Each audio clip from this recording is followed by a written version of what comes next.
तो इस वीडियो का मेन टॉपिक हमारा होने वाला है मॉडर्न पीरियोडिक टेबल, जिसमें हम देखेंगे एलिमेंट्स कितने हैं अर्थ पर। और मॉडर्न पीरियोडिक टेबल में हम देखेंगे periods, groups, valency, atomic radius, metallic and non metallic properties को।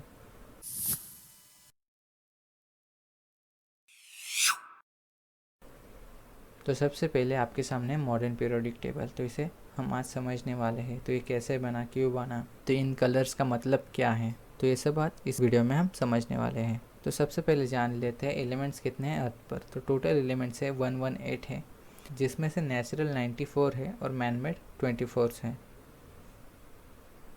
तो अब आपको क्या दिख रहा है, एक लड़की दिख रही है, उसके सामने बहुत सारी किताबें पड़ी हुई हैं। तो मैं चाहूँगा कि आप इमेजिन कीजिए कि उस लड़की की जगह आप हो और आपके सामने सारे सब्जेक्ट्स की किताबें पड़ी हुई हैं और आप एक ही टाइम सभी को पढ़ने की कोशिश कर रहे हो। तो आप कहोगे कि मैं नहीं पढ़ सकता इसे। तो आप क्या करोगे, उन किताबों को अरेंज करके रखोगे, कब आपको कौन सा सब्जेक्ट पढ़ना है आप तय करोगे। तो यही हम करते हैं एलिमेंट्स के साथ। अगर मैं एलिमेंट्स के कार्ड बनाऊँ और आपके सामने फेंक दूँ और आपको बोलूँ कि इन्हें पढ़ो, तो आप बोलोगे कि मैं नहीं पढ़ सकता इसे। तो इसीलिए हमने बनाया है पीरियोडिक टेबल। 1913 से पहले हम एटॉमिक मासेस के बेस पे एलिमेंट्स को अरेंज करते थे। अगर आपने मेंडेलियस पीरियोडिक टेबल, डोबेरेनर स्टेट्स और न्यूलैंड्स ऑक्टेव वाला वीडियो नहीं देखा है तो इन सभी की लिंक यहाँ पे ऊपर में दे रहा हूँ, उसे जाके आप देख सकते हो। 1913 में हेनरी मूसली ने एटॉमिक नंबर को डिस्कवर किया। तो उसके बाद हमने जो एलिमेंट्स को अरेंज किया वो एटॉमिक नंबर के बेस पे किया। तो अगर आपको एटॉमिक नंबर क्या है ये मालूम नहीं है तो मैं आपको बता देता हूँ। तो एक एलिमेंट में कितने इलेक्ट्रॉन्स है या प्रोटॉन्स है उसे हम कहते हैं उसका एटॉमिक नंबर, जिसे हम Z से दर्शाते हैं। तो अब आप पूछोगे कि एटॉमिक मास नंबर क्या होता है। तो एक एलिमेंट में कितने प्रोटॉन्स है प्लस कितने न्यूट्रॉन्स है, इसे हम कहते हैं उसकी एटॉमिक मास नंबर। तो यहाँ पे हमारे पास हीलियम का एग्जाम्पल है।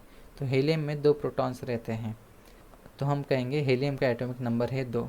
और हीलियम में 2 न्यूट्रॉन्स भी रहते हैं, तो हम प्रोटॉन्स प्लस न्यूट्रॉन करेंगे तो हमें आंसर आएगा 4। तो हीलियम का एटॉमिक मास नंबर हो गया 4 या 4। अब समझते हैं पीरियड्स और ग्रुप्स को। जो हमने मॉडर्न पीरियोडिक टेबल बनाया, जिसमें जो हॉरिजॉन्टल रोज थी उसे हमने कहा पीरियड्स। तो ऐसे 7 पीरियड्स है मॉडर्न पीरियोडिक टेबल्स में। और जो वर्टिकल्स कॉलम्स है उसे हमने कहा ग्रुप्स। तो ऐसे 18 ग्रुप्स है। तो यहाँ पे आप देख सकते हो 7 पीरियड्स है और 18 ग्रुप्स हैं। आगे बढ़ते हैं। तो अब वैलेंसी को समझ लेते हैं। तो एक एलिमेंट और कितने एलिमेंट्स के साथ बॉन्ड बना सकता है उसे हम कहते हैं उसकी वैलेंसी, या इसे हम कंबाइनिंग पावर भी कह सकते हैं। तो ये कंबाइनिंग पावर किसके ऊपर डिपेंड रहती है, उस एलिमेंट में कितने इलेक्ट्रॉन्स है। तो इलेक्ट्रॉन्स कितने हो सकते हैं इसे जानना बहुत ज़रूरी है। जो इलेक्ट्रॉन्स है वो ऑर्बिट में रिवॉल्व करते हैं न्यूक्लियस के अराउंड। तो एक ऑर्बिट में मैक्सिमम नंबर ऑफ़ इलेक्ट्रॉन्स कितने होते हैं इसका एक फार्मूला है। तो फार्मूला है 2n²। तो अगर मुझे जानना है कि फर्स्ट ऑर्बिट में कितने इलेक्ट्रॉन्स मैक्सिमम समा सकते हैं, तो इस n की जगह मैं 1 डालूंगा तो मुझे आंसर मिलेगा 2। अगर मैं यहाँ पे 2 डालूँ तो मुझे आंसर मिलेगा 8। तो ऐसे ही हम मैक्सिमम नंबर ऑफ़ इलेक्ट्रॉन्स को कैलकुलेट करते हैं। तो अब वैलेंसी को समझते हैं। तो सबसे पहला हमारा एग्जाम्पल है हाइड्रोजन। तो हाइड्रोजन के पास जो इलेक्ट्रॉन्स होते हैं वो 1 होते हैं। तो फर्स्ट ऑर्बिट में 2 इलेक्ट्रॉन समा सकते हैं, लेकिन हाइड्रोजन के पास एक ही है। जो एलिमेंट्स रहते हैं वो चाहते हैं कि उनकी जो लास्ट ऑर्बिट है वो कंप्लीट हो जाए। जो ऑर्बिट रहती है वो कंप्लीट कैसे हो सकती है, या तो इलेक्ट्रॉन दे के या इलेक्ट्रॉन ले के। तो हाइड्रोजन एक इलेक्ट्रॉन दे भी सकता है और एक इलेक्ट्रॉन ले भी सकता है। अगर वो एक इलेक्ट्रॉन दे तो उसे हम कहेंगे +1 वैलेंसी। अगर वो एक इलेक्ट्रॉन ले तो उसे हम कहेंगे -1 वैलेंसी। तो ये जो दूसरा एग्जाम्पल है वो है हीलियम का। तो हीलियम में 2 इलेक्ट्रॉन्स रहते हैं, तो उसकी जो फर्स्ट ऑर्बिट है वो कंप्लीट हो चुकी है, तो वो रिएक्ट नहीं करेगा। अब फ्लोरीन का एग्जाम्पल देखते हैं। तो फ्लोरीन के फर्स्ट ऑर्बिट में 2 इलेक्ट्रॉन्स है, ऑर्बिट कंप्लीट हो गई। दूसरे ऑर्बिट में 7 इलेक्ट्रॉन है, उसमें मैक्सिमम 8 समा सकते हैं। तो फ्लोरीन क्या करेगा, वो एक इलेक्ट्रॉन लेना चाहेगा, ना कि 7 इलेक्ट्रॉन देना। तो इसीलिए फ्लोरीन की वैलेंसी -1 हो जाएगी। तो जो लेफ्ट हैंड साइड वाले एलिमेंट्स होते हैं वो इलेक्ट्रॉन्स देते हैं, राइट हैंड साइड वाले एलिमेंट्स इलेक्ट्रॉन लेते हैं।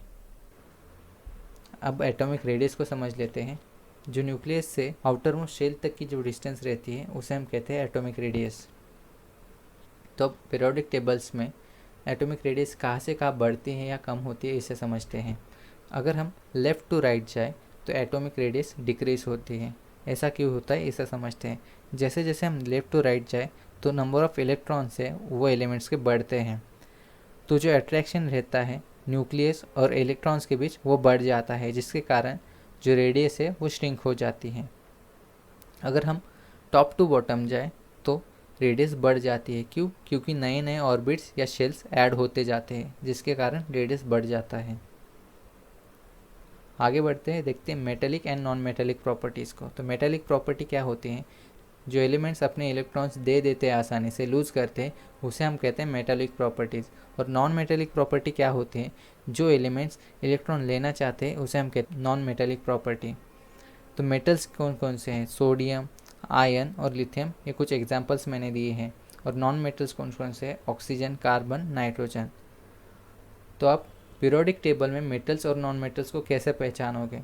जो लेफ्ट हैंड साइड वाले जो एलिमेंट्स है वो ज़्यादातर अपने इलेक्ट्रॉन्स लूज़ कर देते हैं आसानी से, तो उसे हम मेटल्स कहेंगे। और जो राइट हैंड साइड वाले एलिमेंट्स है वो इलेक्ट्रॉन लेना पसंद करते हैं, तो उसे हम नॉन मेटल्स कहेंगे। तो उन नॉन मेटल्स को हमने ब्लू कलर में दर्शाया है और मेटल्स को हमने रेड कलर्स में दर्शाया है। और जो येलो कलर्स में है वो इन दोनों की प्रॉपर्टीज़ को दिखाते हैं, जिसे हम कहते हैं मेटेलॉइड्स। दोस्तों ये था छोटा सा वीडियो मॉडर्न पीरियोडिक टेबल के ऊपर। अगर आपको वीडियो पसंद आता है तो वीडियो को लाइक कीजिए, बीच में जो लोगो दिख रहा है उसे दबाकर चैनल को सब्सक्राइब कीजिए। नीचे डिस्क्रिप्शन में इंस्टाग्राम की लिंक है, जाके फॉलो कीजिएगा। धन्यवाद दोस्तों।